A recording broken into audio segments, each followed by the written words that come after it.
Imagine 70,000 people holding their breath in a stadium so large it has its own climate. The air is thick with a mix of incense, expensive streetwear, and attention you could cut with a Yeezy slide. For 5 years, the US stage had a Kanye-sized hole in it. Then, the lights dimmed at SoFi Stadium, and a massive, glowing replica of planet Earth began to rotate in the center of the floor. Suddenly, a figure emerged at the apex of the world. Literally. It wasn't just a concert.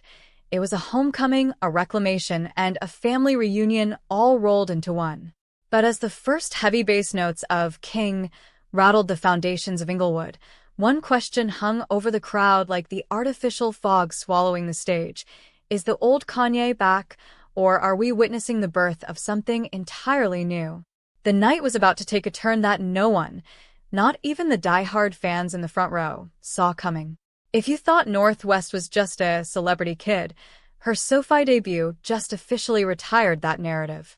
Midway through a 33-track setlist that felt like a fever dream through hip-hop history, the darkness parted to reveal a 12-year-old with bright purple hair and the kind of confidence that usually takes decades to cultivate. Clad in an all-black ensemble that mirrored her father's aesthetic, North didn't just join Ye. She commanded the stage. When the opening notes of Talking began, the stadium erupted. It wasn't just the novelty of seeing a father and daughter perform, it was the realization that North is genuinely Miss Westie. After performing her solo track, Piercing on My Hand, North shared a quiet, genuine hug with her father. In a career defined by chaos, it was a rare moment of pure, grounded humanity. The producer bag. North isn't just rapping, she's getting into her producer bag, reportedly collaborating with the next generation of young money royalty.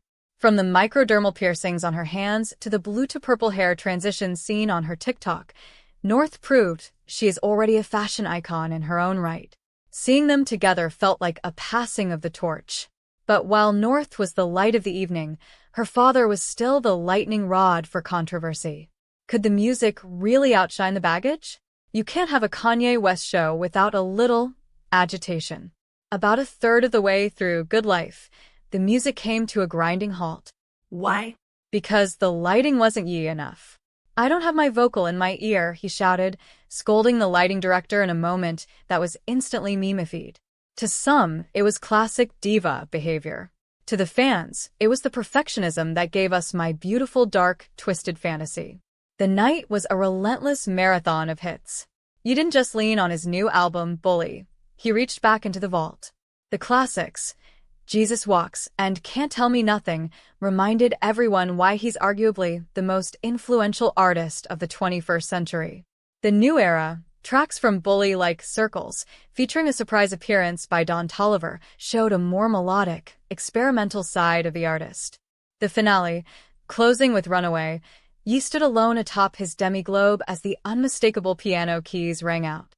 For a moment, the 70,000 people in attendance seemed to forget the headlines and just listen. But as the fog settled, a deeper realization began to dawn on the audience. This wasn't just a performance. It was a high-stakes play for redemption. How do you come back from the brink? The road to SoFi wasn't paved with rose petals.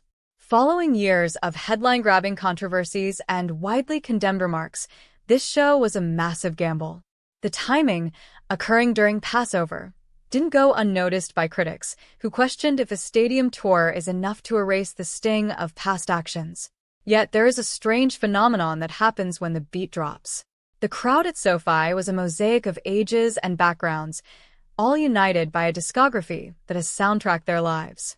Ye's return to the US stage wasn't an apology tour in the traditional sense, but it was an attempt to let the work speak for itself. As the lights finally came up, the consensus was clear. The talent is still there, but the man remains an enigma. So, where does he go from here? With more tour dates expected and a solo album from North on the horizon, the West Dynasty is far from over. What's your take? The SoFi debut was more than a concert, it was a cultural reset button. Whether you're here for the music, the fashion, or the family drama, there's no denying that the world moves a little differently when Ye is on stage. We want to hear from you. Was this a triumphant comeback or a controversial, too soon moment? Does Northwest have what it takes to carry the family legacy? Drop your thoughts in the comments below.